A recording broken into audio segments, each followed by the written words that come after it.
Rally को लेकर cadet काफी उत्साहित नजर आ रहे हैं। इस बार की प्रधानमंत्री रैली पिछले सालों की अपेक्षा कुछ अलग हटके होगी। इस बार कार्यक्रम दिन में आयोजित नहीं है, बल्कि शाम को ये कार्यक्रम आयोजित होगा, जिसमें प्रधानमंत्री नरेंद्र मोदी सर्वश्रेष्ठ कैडेटों को पुरस्कृत भी करेंगे। कैमरामैन महेश शर्मा के साथ गिरीश निशाना, डीडी न्यूज, दिल्ली।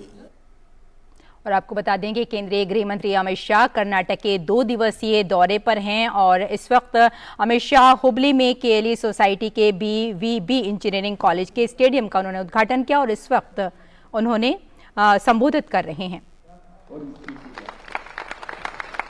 और आज नेशनल फॉरेंसिक साइंस यूनिवर्सिटी बन चुकी है। इसका नौवे कैंपस की आज भूमि पूजन और शिलान्यास भी हो चुका है। एनएफएसयू के इस परिसर के अंदर फॉरेंसिक साइंस के संबंधित विषय, जिसमें cyber security, digital forensic, artificial intelligence, DNA forensic, food processing, environment forensics, agriculture forensics, ये मुख्य रूप से एक्सपर्ट बनाने की तक बढ़ाया जाए। फॉरेंसिक साइंस का हर कैंपस अपने आप में फॉरेंसिक साइंस के सभी विधाओं का, सभी ब्रांचेस का हमारे विद्यार्थियों को ज्ञान देगा, मगर सबके बीच में कुछ विषय को हमने आवंटित भी कर दिए, जिससे वहां रिसर्च का काम होगा, वहां एक्सपर्ट बनाने का काम होगा और समग्र विश्व में सबसे ज्यादा एक्सपर्ट्स अगर फॉरेंसिक साइंस में किसी एक देश के अंदर 5 साल के बाद होंगे, मैं बड़े विश्वास के साथ देश की जनता को कह सकता हूं, तो वो भारत में होंगे और कहीं नहीं। क्योंकि पूरे विश्व के अंदर फॉरेंसिक साइंस यूनिवर्सिटी अपने आप में एक पहली यूनिक यूनिवर्सिटी है और इसकी शुरुआत हमने जो की है वो निश्चित रूप से पहली शुरुआत करने वाले संस्थानों को इसका जो फायदा मिलता है, ये नेशनल फॉरेंसिक साइंस यूनिवर्सिटी को जरूर मिलेगा। मित्रों, क्राइम की दुनिया बहुत तेजी से बदल रही है। जाली नोट का कारोबार, हवाला ट्रांजैक्शन, बॉर्डर पर घुसपैठ, नारकोटिक्स, साइबर क्राइम, महिलाओं पर के अपराधी कई कदम पुलिस से आगे निकल गए और जब तक पुलिस अपराधी से 2 कदम आगे नहीं रहती, प्रिवेंशन ऑफ क्राइम संभव ही नहीं। और अगर पुलिस को 2 कदम आगे रहना है तो इसकी पहली शर्त है कि दोषसिद्धि का प्रमाण, कन्विक्शन रेशियो को हमें बढ़ाना पड़ेगा। इस पर मैं बाद में आऊंगा, परंतु जब तक इन्वेस्टिगेशन का आधार साइंटिफिक न हो, इन्वेस्टिगेशन का आधार फॉरेंसिक साइंस के बेस पर न हो, आप कोर्ट के अंदर अपराधी को सजा नहीं दिला सकते। और अगर इसको करना है तो बहुत जरूरी है कि 6 साल और 6 साल से ज्यादा जिस अपराध में सजा है, वो सभी क्राइम सीन पर सबसे पहले फॉरेंसिक साइंस के ऑफिसर को। मैं जब से गृह मंत्री बना तब से पूरे देश के मुख्यमंत्रियों को आग्रह करता हूं, डीजीपी कॉन्फ्रेंस में भी कहता हूं, मुझे आज आनंद है कि दिल्ली के बाद कर्नाटक दूसरा राज्य बना है जिसने अर्बन एरिया के अंदर 6 साल से ज्यादा सजा वाले सभी क्राइम के अंदर फॉरेंसिक साइंस के एक्सपर्ट की विजिट को कंपलसरी कर दिया है। मुझे लगता है इससे क्राइम डिटेक्शन और सजा करने में ढेर सारा सुधार होगा। मित्रों, जब भारत हर क्षेत्र में आगे बढ़ रहा है तो विश्व भर से हमारी चुनौतियां भी बढ़ी, और हमारी चुनौतियां जब बढ़ती है तब हमने समझकर चलना चाहिए कि उसको चुनौतियों के अनुरूप हमने हमारे एक्सपर्ट्स भी तैयार कर लिए। मेरी दृष्टि से कानून और व्यवस्था के 3 हिस्से हैं। एक प्रैक्टिकल लॉ एंड ऑर्डर जो पुलिस का काम है, क्राइम इन्वेस्टिगेशन जिसमें फॉरेंसिक साइंस का बहुत बड़ा रोल है, और फिर क्रिमिनल जस्टिस सिस्टम को स्ट्रेंथन करना। फॉरेंसिक साइंस के जो एविडेंस है उसको हमारी न्याय प्रणाली में महत्व दें।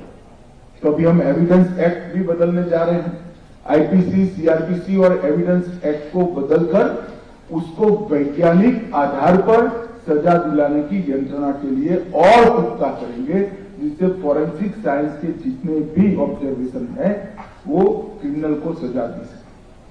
मित्रों, अब थर्ड डिग्री का जमाना नहीं रहा है। वैज्ञानिक अनुसंधान और तकनीक के आधार पर ही हम जांच कर सकते हैं। विदेश के देशों में कनाडा जैसे देश का दोष सिद्धि मतलब कन्विक्शन का रेट 62%, इजराइल का 93%, इंग्लैंड का 80% और अमेरिका का 90%। उसके सामने हम 50% पर खड़े। तो हम इसमें पीछे नहीं रह सकते। अगर भारत में कानून और व्यवस्था की परिस्थिति ठीक करनी है तो हमें हमारा दोष सिद्धि का प्रमाण बढ़ाना पड़ेगा। हमारी क्रिमिनल जस्टिस सिस्टम को फॉरेंसिक साइंस के द्वारा हुआ इन्वेस्टिगेशन के साथ इंटीग्रेट करना होगा और कुछ जघन्य अपराधों के लिए फॉरेंसिक साइंस की जांच को अनिवार्य करना होगा। अब फॉरेंसिक साइंस की जांच को पूरे देश भर में हर थाने में अनिवार्य करना है 6 साल से ज्यादा अपराधों के लिए, तो हर साल हमें 8 से 10 हजार फॉरेंसिक साइंस के एक्सपर्ट 9 साल तक चाहिए। और हमारी capacity national forensic science university बनने के पहले Gujarat state forensic science university की कैपेसिटी 500, तो हो ही नहीं सकता। अब देश के सभी राज्यों में धीरे धीरे नेशनल फॉरेंसिक साइंस यूनिवर्सिटी के कैंपस खोलने के बाद 10,000 एक्सपर्ट हमें निश्चित मिलेंगे, जो आने वाले कई सालों तक क्रिमिनल जस्टिस सिस्टम को स्ट्रेंथन करने का देश की सेवा करेंगे। भारत सरकार ने फॉरेंसिक साइंस के क्षेत्र में ढेर सारे इनिशिएटिव लिए हैं। हमने चंडीगढ़ में अत्याधुनिक डीएनए विश्लेषण लैब बनाया है। इसके साथ साथ पुणे सीएफएसएल को 62 करोड़ की लागत से आधुनिक बनाया, गुवाहाटी सीएफएसएल को 50 करोड़ की लागत से, भोपाल सीएफएसएल को 53 करोड़ की लागत से और कोलकाता सीएफएसएल का 88 करोड़ की लागत से अभी अपग्रेडेशन चालू है। मित्रों, एनएफपीएसयू ने पूरे देश भर के अंदर दिल्ली, भोपाल, गोवा, त्रिपुरा, पुणे, मणिपुर और गोवा ये सब जगह कैंपस खुला है और आज झारवाड़ के अंदर भी एक कैंपस की शुरुआत हो गई है, जो कर्नाटक के युवाओं को जॉब अपॉर्चुनिटी की दृष्टि से और समग्र कर्नाटक की जनता को क्राइम से बचाने के लिए, लॉ एंड ऑर्डर को ठीक करने के लिए आशीर्वाद रूप होगी। इसका मुझे फायदा है, विश्वास है, ये फायदा जरूर कर्नाटक को मिलने वाला है। एनएफएसयू ने लगभग 70 से ज्यादा देश और विविध संगठनों के साथ 158 से ज्यादा एमओयू किया है, जिससे पूरी दुनिया के क्राइम की डिटेक्शन के अंदर एनएफएसयू सेवा कर सके।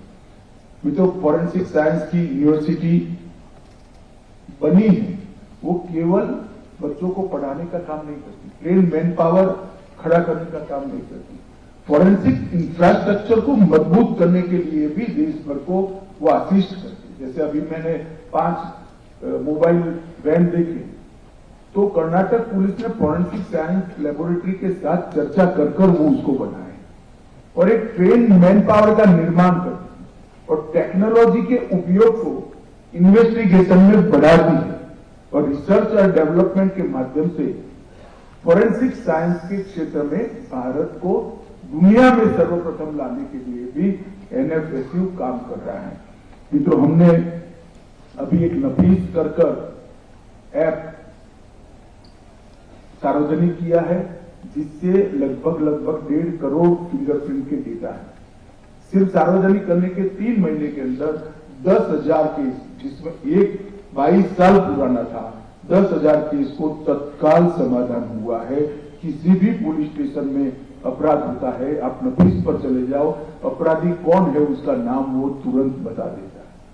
और इसको हम और स्ट्रेंथी करेंगे। इसके लिए सारे कैदियों के फिंगरप्रिंट्स को स्टोर करने का नेशनल क्राइम रिकॉर्ड ब्यूरो के अंदर एक वैज्ञानिक व्यवस्था हमने किया है और उसको और स्ट्रेंथी कर हम करेंगे। मुझे विश्वास है कि कर्नाटक की तर्ज पर ही देश भर में फॉरेंसिक साइंस सेवाओं को महत्व दिया जाएगा। यहाँ पर 206 सीन ऑफ क्राइम ऑफिसर्स एसओसीओ को अपॉइंट करने का काम मुख्यमंत्री जी ने किया है। मुख्यमंत्री जी और डायरेक्टर जनरल ऑफ पुलिस को मैं बहुत बहुत बधाई देता हूं, क्योंकि ये इनिशिएटिव जो है आने वाले दिनों में कर्नाटक के लॉ एंड ऑर्डर को कंट्रोल करने में बहुत मदद करेगा। मित्रों, एनएफएसयू एक वन्य जीवन फॉरेंसिक उत्कृष्टता केंद्र भी कर्नाटक बेंगलुरु में बना रहा है, जिसको एनएसएफयू भी आर्टिस्ट करना है। मित्रों, आज मैं इतना ही कहना चाहता हूं कि इस क्षेत्र के अंदर भी भारत दुनिया में सर्वप्रथम हो, वो मोदी जी का लक्ष्य है। आज जब ये नया कैंपस शुरू हो रहा है, तब फॉरेंसिक साइंस इन्वेस्टिगेशन में के प्रयोग में भारत में श्री हेमचंद्र बोस और अजीजुल हक ये दोनों ने सबसे पहली शुरुआत की थी और 1897 में भारत में एक फिंगरप्रिंट ब्यूरो की स्थापना हुई।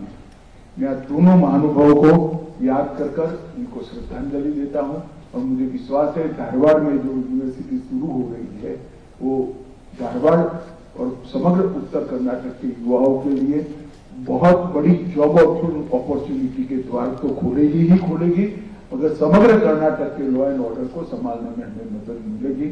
मैं फिर से एक बार अंत में विशेषकर प्रहलाद जोशी और हमारे मुख्यमंत्री बसवराज बोम्मई जी को भूमि देने के लिए और सभी सहयोग देने के लिए बहुत बहुत धन्यवाद कर मेरी बात समाप्त करता हूं। वंदे मातरम, भारत माता। केंद्रीय गृह मंत्री अमित शाह कर्नाटक के धारवाड़ में नेशनल फॉरेंसिक इंस्टीट्यूट में अभी संबोधन कर रहे थे। अपने इस संबोधन में उन्होंने कहा कि फॉरेंसिक विज्ञान का हर परिसर विद्यार्थियों को ज्ञान देगा और साथ ही उन्होंने ये भी कहा कि अगले 5 साल में दुनिया के सबसे अधिक फॉरेंसिक विशेषज्ञ भारत में ही पाए जाएंगे और साथ में उन्होंने